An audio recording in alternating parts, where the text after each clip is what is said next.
Harborplace, when it was developed, became the crown jewel of Baltimore.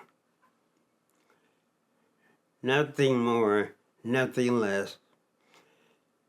The emphasis should be on enhancing Harborplace, not the building of tall high-rises.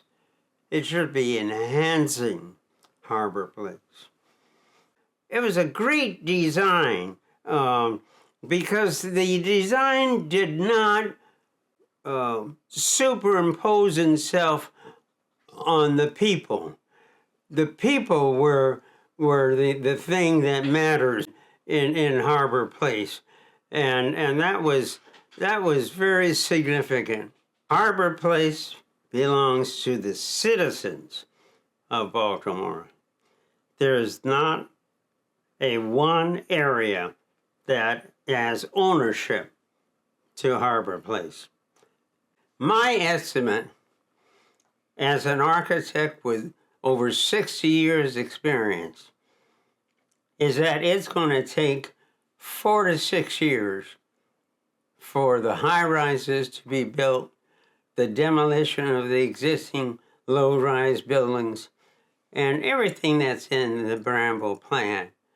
And that's going to be a disaster to that area of the city.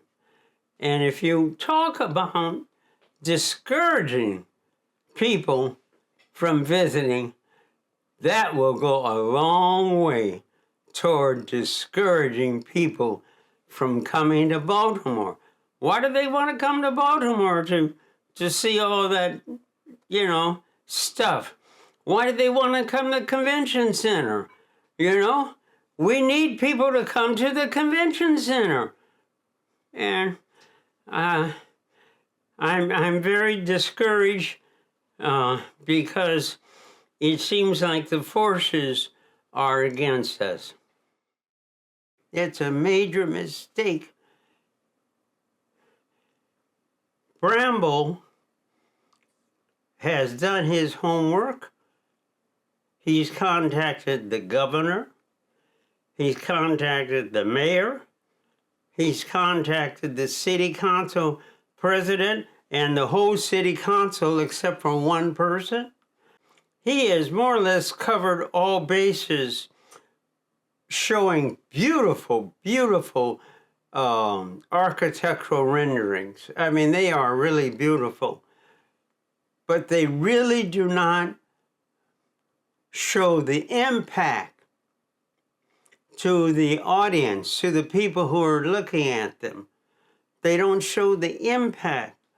And when you consider that there are people who will go down to the Inner Harbor now, when Harborplace is basically empty, and they're going down now. You can imagine that if you had vendors there, it would be just a massive,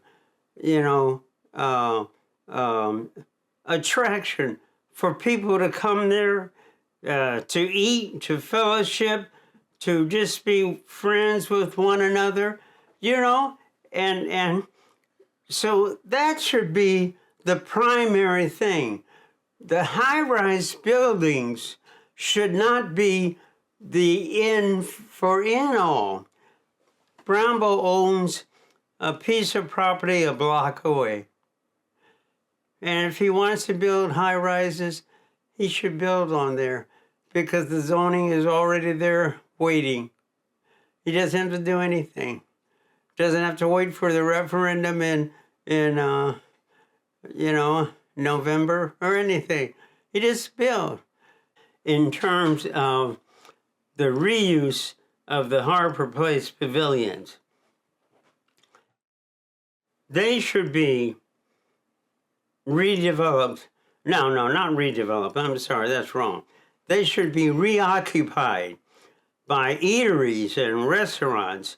And I never forget I think it was a fudge factory where this guy laid the fudge out in a big pan there, and he cut them up to sell to people, you know, and things like that. There's a lot happening there that really could serve as a tour de force to get people to come in and enjoy Harborplace. But there's not a lot of money being made there. And that's the point. Bramble's in for it for the money. Well, the high-rises will take up a lot of the land, and their footprint will take up a lot. And whereas people may be able to go under and through the high-rises to the waterfront, it's not like going into a park. They're going in through a development with columns, steel and concrete columns coming down, and it's not the same as a public park. And you probably know that the architects had proposed a floating promenade. You know that floating promenade? What on earth? What are they thinking of? We don't need to cut off more of the harbor. You know, forget the floating promenade and leave it as something that's open and enjoyable. The park is critical. It is critical that we have a park that is being utilized as a park for public use.